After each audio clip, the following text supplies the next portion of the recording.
जय श्री कृष्णा। राधे राधे। आप और आपके पूरे परिवार पर भगवान विष्णु की कृपा बनी रहे।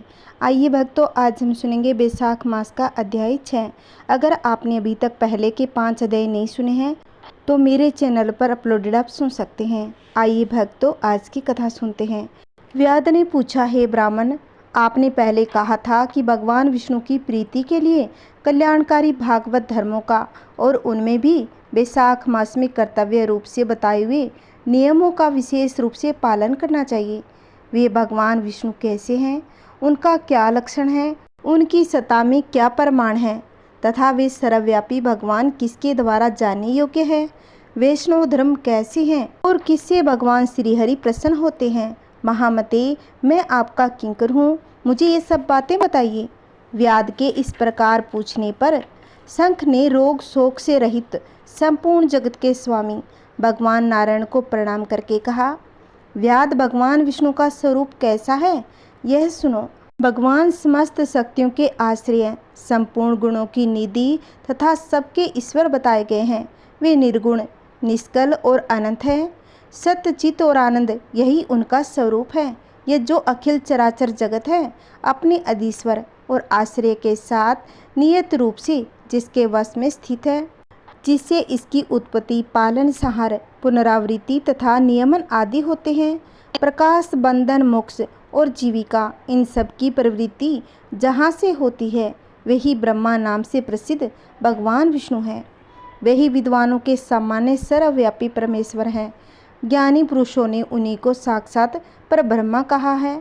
वेद, शास्त्र, स्मृति, पुराण, इतिहास, 5 रात्र और महाभारत सब विष्णु स्वरूप है, विष्णु के ही प्रतिपादक है। उन्हीं के दिव्य जन्म, कर्म तथा गुणों को अपनी बुद्धि के अनुसार जानकर उनके अधीन रहने वाले जीव समूह सदा मुक्त होते हैं। यह संपूर्ण जगत प्राण से उत्पन्न हुआ है, प्राण स्वरूप है, प्राण रूपी सूत्र में पिरोया हुआ है तथा प्राण से ही चेष्टा करता है। सबका आधारभूत यह सूत्र आत्मा प्राण ही विष्णु है, ऐसा विद्वान पुरुष कहते हैं। व्याध ने पूछा, हे ब्राह्मण, जीवों में यह सूत्र आत्मा प्राण सबसे श्रेष्ठ किस प्रकार है। शंख ने कहा, व्याध, पूर्व काल में सनातन देव भगवान नारायण ने ब्रह्मा आदि देवताओं की सृष्टि करके कहा कि देवताओं, मैं तुम्हारे सम्राट के पद पर ब्रह्मा जी की स्थापना करता हूँ। यही तुम सबके स्वामी हैं। अब तुम लोगों में जो सबसे अधिक शक्तिशाली हो उसे तुम स्वयं ही युवराज के पद पर प्रतिष्ठित करो। भगवान के इस प्रकार कहने पर इंद्र आदि सब देवता आपस में विवाद करते हुए कहने लगे, मैं युवराज होऊंगा, मैं युवराज होऊंगा। किसने सूर्य को श्रेष्ठ बताया और किसने इंद्र को। किन्हीं की दृष्टि में कामदेव ही सबसे श्रेष्ठ थे। कुछ लोग मौन ही खड़े रहे।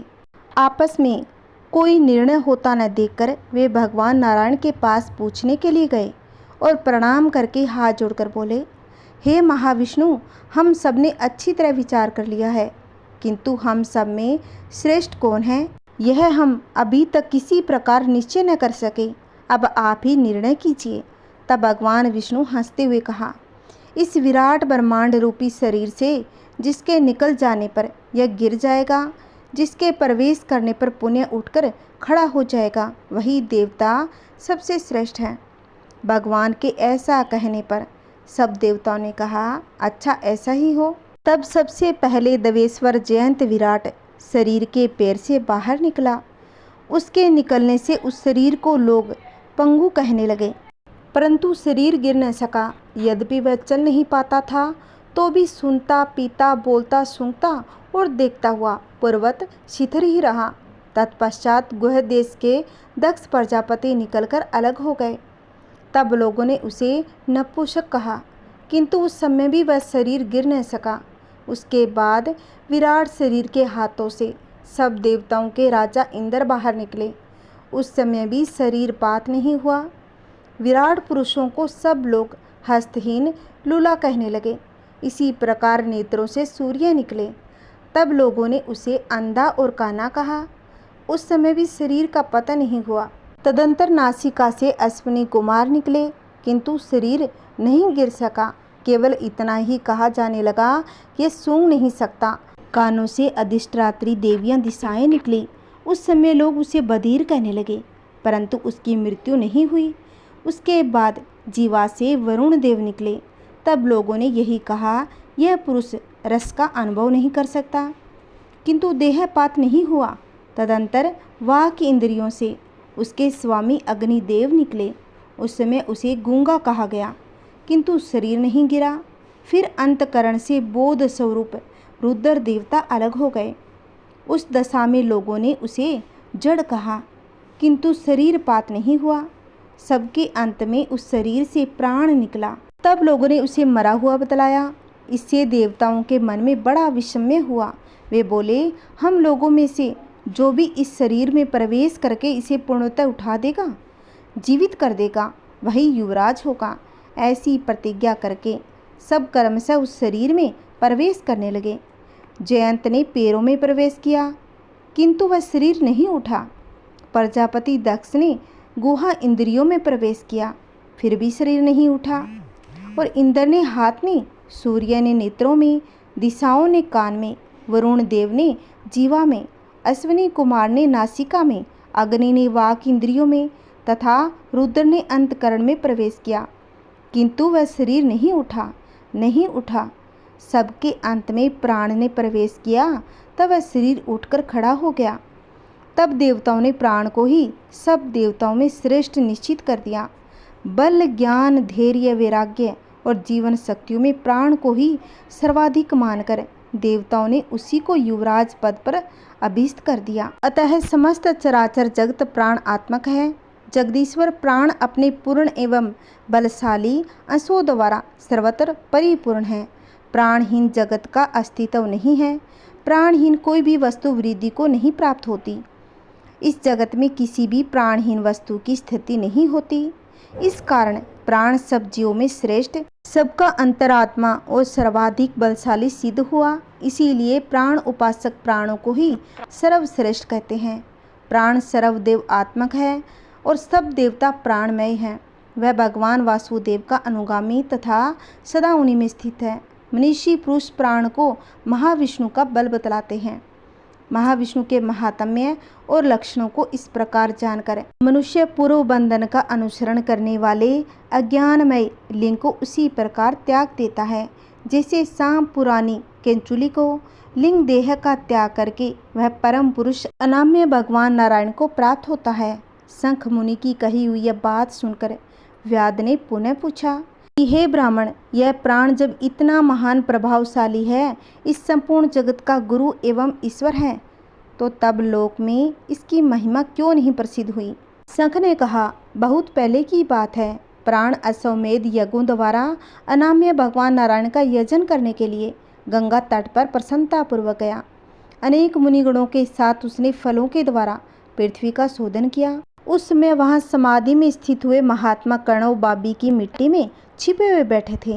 हल जोतने पर बांबी गिर जाने से बाहर निकल आए और क्रोधपूर्वक देखकर सामने खड़े हुए महाप्रभु प्राण को शाप देते हुए बोले, हे देवेश्वर, आज से लेकर आपकी महिमा तीनों लोकों में होगी, लेकिन विशेषकर भूलोक में प्रसिद्ध न होगी। हाँ, आपके अवतार तीनों लोकों में विख्यात होंगे। व्याध तभी से संसार में महाप्रभु प्राण की महिमा प्रसिद्ध नहीं हुई। भूलोक में तो उसकी ख्याति विशेष रूप से नहीं। व्याध ने पूछा, महामते, भगवान विष्णु के रचे हुए करोड़ों एवं सहस्त्रों सनातन जीव अनेक मार्ग पर चलते हैं और भिन्न भिन्न कर्म करने वाले क्यों दिखाई देते हैं?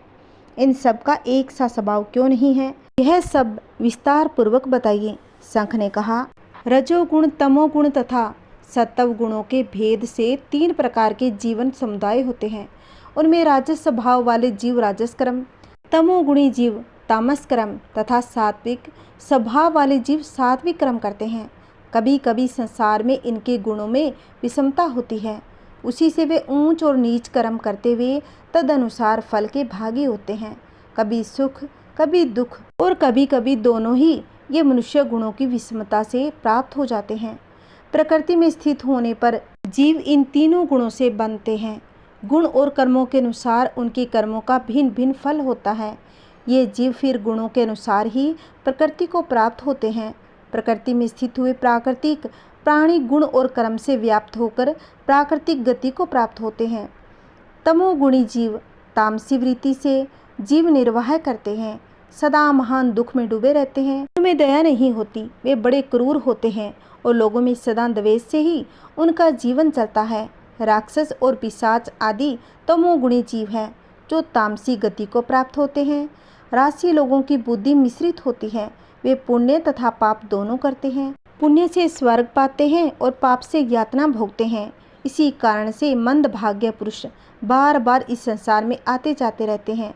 जो सात्विक स्वभाव के मनुष्य हैं वे धर्मशील, दयालु, श्रद्धालु, दूसरों के दोष न देखने वाले तथा सात्विक वृत्ति से जीवन निर्वाह करने वाले होते हैं। इसीलिए भिन्न भिन्न कर्म करने वाले जीवों के एक दूसरे से भिन्न भिन्न अनेक प्रकार के भाव हैं। उनके गुण और कर्म के अनुसार महाप्रभु विष्णु अपने स्वरूप की प्राप्ति कराने के लिए उनके कर्मों का अनुष्ठान करवाते हैं। भगवान विष्णु पूर्ण काम है और उसमें विषमता और निर्दयता आदि दोष नहीं है। वे समभाव से ही सृष्टि, पालन और संहार करते हैं। सब जीव अपने गुण के ही कर्म फल के भागी होते हैं। जैसे माली बगीचे में लगे हुए सब वृक्षों को समान रूप से सींचता है और एक ही कुओं के जल से सभी वृक्ष पलते हैं, तथापि वे अलग अलग स्वभाव को प्राप्त होते हैं। बगीचा लगाने वाले में किसी प्रकार की विषमता और निर्दयता का दोष नहीं होता। देवादिदेव भगवान विष्णु का एक निमेष ब्रह्मा जी के एक कल्प के समान माना जाता है। ब्रह्मा कल्प के अंत में देवादिदेव शिरोमणि भगवान विष्णु का उन्मेष होता है, अर्थात वे आँख खोलकर देखते हैं। जब तक निमेष रहता है तब तक प्रलय है। निमेष के अंत में भगवान अपने उदर में स्थित संपूर्ण लोकों की सृष्टि करने की इच्छा करते हैं। सृष्टि की इच्छा होने पर भगवान अपने उदर में स्थित हुए अनेक प्रकार के जीवन समूहों को देखते हैं। व्याध ने पूछा कि मुने, भागवत धर्म कौन कौन से हैं और किनके द्वारा भगवान विष्णु प्रसन्न होते हैं? शंख ने कहा, जिसके अंतकरण की शुद्धि होती है, जो साधु पुरुषों का उपकार करने वाला है तथा जिसकी किसी ने भी निंदा न की हो, उसे तुम सात्विक धर्म समझो।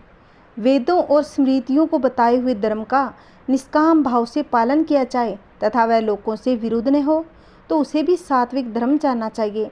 वर्ण और आश्रम विभाग के अनुसार जो चार चार प्रकार के धर्म हैं, वे सभी नैमित्तिक और काम्य भेद से 3 प्रकार के माने गए हैं। वे सभी अपने अपने वर्ण और आश्रम के धर्म जब भगवान विष्णु को समर्पित कर दिए जाते हैं, तब उन्हें सात्विक धर्म जाना चाहिए। जो सत्व गुण में स्थित हो, भगवान विष्णु को प्रसन्न करने वाले शुभ कारक सात्विक धर्मों का सदा निष्काम भाव से अनुष्ठान करते हैं, वे भागवत माने गए हैं। जिनका चित्त सदा भगवान विष्णु में लगा रहता है, जिनकी जीवा पर भगवान का नाम है और जिसके हृदय में भगवान के चरण विराजमान हैं, वे भागवत कहे गए हैं। भगवान विष्णु ने क्षीर सागर में सबके हित की कामना से भगवती लक्ष्मी को दही से निकाले वे मक्खन की भांति सब शास्त्रों के सारभूत बैसाख धर्म का उपदेश किया है। जो दम्भ रहित होकर बैसाख मास के व्रत का अनुष्ठान करता है, वह सब पापों से रहित हो सूर्य मंडल को भेद कर भगवान विष्णु के योग दुर्बल परम धाम को जाता है। इस प्रकार द्विश्रेष्ठ संघ के द्वारा भगवान विष्णु के प्रिय बैसाख मास के धर्मों का वर्णन होते समय वह 5 शाखाओं वाला वट वृक्ष तुरंत ही भूमि पर गिर पड़ा। उसके खोखले में एक विकराल अजगर रहता था। वह भी पाप योनियों से शरीरों को त्याग कर तत्काल दिव्य स्वरूप हो मस्तक झुकाए संघ के सामने हाथ जोड़कर खड़ा हो गया। श्रुत जी कहते हैं, तदंतर व्याध सहित शंख मुनि ने विस्मित होकर पूछा, तुम कौन हो और तुम्हें यह दशा कैसे प्राप्त हुई थी? सर्प ने कहा, पूर्व जन्म में मैं एक प्रयाग का एक ब्राह्मण था। मेरे पिता का नाम कुशीद मुनि और मेरा नाम रोचन था। धनाढ़ अनेक पुत्रों का पिता और सदैव अभिमान से दूषित था। बैठे बैठे बहुत बकवास किया करता था।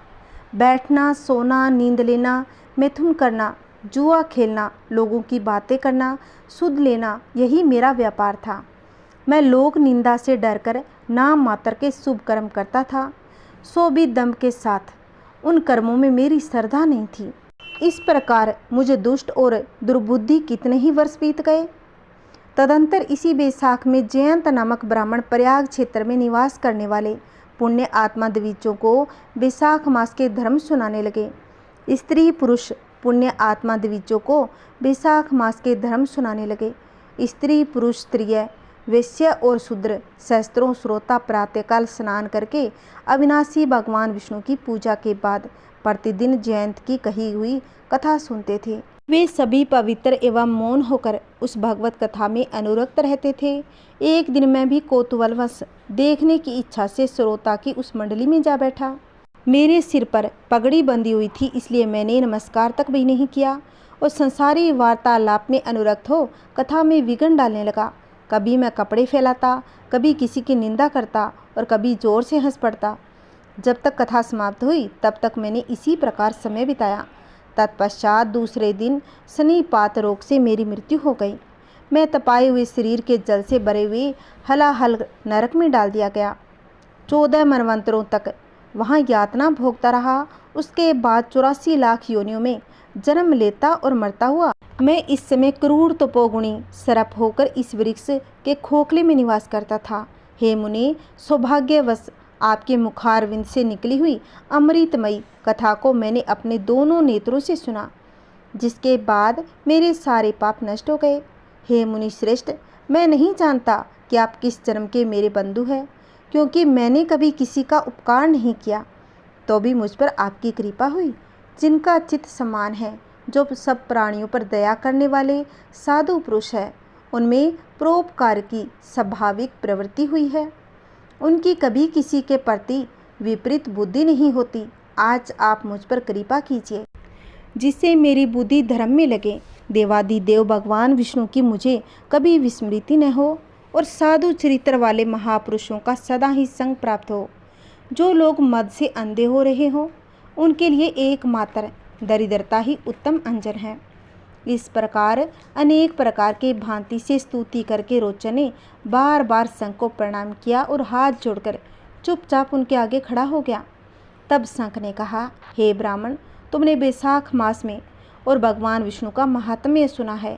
इससे उसी क्षण तुम्हारा सारा बंधन नष्ट हो गया है। हे द्विश्रेष्ठ, परिहास, भय, क्रोध, द्वेष, कामना अथवा स्नेह से भी एक बार भगवान विष्णु के पापहारी नाम का उच्चारण करके बड़े भारी पापी भी रोग शोक रहित बैकुंठ धाम में चले जाते हैं। फिर जो श्रद्धा से युक्त हो, क्रोध इंद्रियों को जीतकर सबके प्रति दया भाव रखते हुए भगवान की कथा सुनते हैं, वे उनके लोक में जाते हैं। इस विषय में तो कहना ही क्या। कितने ही मनुष्य केवल भक्ति के बल से एकमात्र भगवान की कथा वार्ता में तत्पर हो, अन्य सब धर्मों का त्याग कर देने पर भी भगवान विष्णु के परम पदों को पा लेते हैं। भक्ति से अथवा द्वेष आदि से भी जो कोई भगवान की भक्ति करते हैं, वे भी प्राण हारिणी पूतना की भांति परम पद को प्राप्त होते हैं। सदा महात्मा पुरुषों का संग, उन्हीं के विषय में वार्तालाप करना चाहिए। रचना शिथिल होने पर भी जिसके प्रत्येक श्लोक में भगवान के सुयश सूचक नाम है, वाणी जन्म समुदाय की पाप राशि का नाश करने वाली होती है, क्योंकि साधु पुरुष उसी को सुनते हैं, गाते हैं और कहते हैं। जो भगवान किसी से कष्ट साध्य सेवा नहीं चाहते, आसन आदि विशेष उपकरणों की इच्छा नहीं रखते तथा सुंदर रूप और जवानी नहीं चाहते, अपितु एक बार भी स्मरण कर लेने पर अपना परम प्रकाश में बैकुंठ धाम दे डालते हैं, उन दयालु भगवान को छोड़कर मनुष्य किसी की शरण में जाए, उन्हीं रोग शोक से रहित चित्त द्वारा चिंतन करने योग्य अव्यक्त दया निदान भक्त वत्सल भगवान नारायण की शरण में जाओ। हे महामते, बैसाख मास में कहे हुए इन सब धर्मों का पालन करो, उससे प्रसन्न होकर भगवान जगन्नाथ तुम्हारा कल्याण करेंगे। ऐसा कहकर शंख मुनि व्याधि की ओर देखकर चुप हो गए। तब उस दिव्य पुरुष ने पुनः इस प्रकार कहा, मुने, मैं धन्य हूँ, आप जैसे दयालु महात्मा ने मुझ पर अनुग्रह किया है। मेरी कुत्सित योनि दूर हो गई, मैं अब परम गति को प्राप्त हो रहा हूँ। यह मेरे लिए सौभाग्य की बात है। यूँ कहकर दिव्य पुरुष ने शंख मुनि की परिक्रमा की तथा उनकी आज्ञा लेकर वह दिव्य लोक को चला गया। तदंतर संध्या हो गई। व्याध ने शंख को अपनी सेवा से संतुष्ट किया। उन्होंने सायंकाल की संध्या उपासना करके शेष रात्रि व्यतीत की। भगवान के लीला अवतार की कथा वार्ता द्वारा रात व्यतीत करके शंख मुनि ब्रह्मा मुहूर्त में उठे, दोनों पैर धोकर मौन भाव से तारक ब्रह्मा का ध्यान करने लगे। तत्पश्चात शौच आदि क्रिया से निवृत्त होकर वैशाख मास में सूर्योदय से पहले स्नान किया और संध्या तर्पण आदि सब कर्म समाप्त करके उन्होंने हर्ष युक्त हृदय से व्याध को बुलाकर उसे राम इस 2 अक्षर वाले नाम का उपदेश दिया, जो वेद से भी अधिक शुभकारक है। उपदेश देकर इस प्रकार कहा, भगवान विष्णु का एक एक नाम भी संपूर्ण वेदों से अधिक महत्वशाली माना गया है। ऐसे अनंत नामों से अधिक है भगवान विष्णु का सहस्त्र नाम। उस सहस्त्र नाम से भगवान राम नाम माना गया है। इसीलिए व्याध, तुम निरंतर राम नाम जप करो और मृत्यु पर्यंत मेरे बताए हुए धर्मों का पालन करते रहो। इस धर्म के प्रभाव से तुम्हारा वाल्मीकि में दूसरा जन्म होगा। तुम इस पृथ्वी पर वाल्मीकि ऋषि के नाम से प्रसिद्ध हो जाओगे। व्याध को ऐसा आदेश देकर मुनिवर शंख ने दक्षिण दिशा को प्रस्थान किया। व्याध ने भी शंख मुनि की परिक्रमा करके बार बार उनके चरणों में प्रणाम किया और जब तक वे दिखाई दिए तब तक उन्हीं की ओर देखता रहा। फिर उसने अति योग्य वैशाख युक्त धर्म का पालन किया। जंगली केत, कटहल, जामुन और आम आदि के फलों से राह चलने वाले थके मांदे पथिकों को वह भोजन कराता। जूता, चंदन, छाता, पंखा आदि के द्वारा तथा बालू के बिछावन और छाया आदि की व्यवस्था से पथिकों के परिश्रम और पसीने का निवारण करता था। प्रातःकाल स्नान करके दिन रात राम नाम का जप करता। इस प्रकार धर्म अनुष्ठान करके वह दूसरे जन्म में वाल्मीकि का पुत्र हुआ। उस समय वह महायशस्वी वाल्मीकि के नाम से विख्यात हुआ। उन्हीं वाल्मीकि जी ने अपनी मनोहर प्रबंध रचना द्वारा संसार में दिव्य राम कथा को प्रकाशित किया, जो समस्त कर्म बंधनों का उच्छेद करने वाली है। मिथिलापते, देखो वैशाख का महात्म्य कैसा ऐश्वर्य प्रदान करने वाला है, जिसे एक व्याध भी परम दुर्लभ ऋषि भाव को प्राप्त हो गया। यह रोमांचकारी उपाख्यान सब पापों का नाश करने वाला है। जो इसे सुनता और सुनाता है वह पुण्य माता के स्तन का दूध पीने वाला नहीं होता। जय श्री कृष्णा, राधे राधे। आज का हमारा अध्याय समाप्त। आगे का वृत्तांत हम कल की वीडियो में सुनेंगे। जय श्री कृष्णा, राधे राधे। अगर मेरी कथा अच्छी लगी है तो इस कथा को आगे भी शेयर करें, लाइक करें और कमेंट में विष्णु भगवान की जय अवश्य बोलना। अगर आपने अभी तक मेरे चैनल को सब्सक्राइब नहीं किया है तो प्लीज़ मेरे चैनल को सब्सक्राइब कर लो, जिससे आने वाली वीडियो की नोटिफिकेशन आपको मिलती रहेगी। जय श्री कृष्णा, राधे राधे।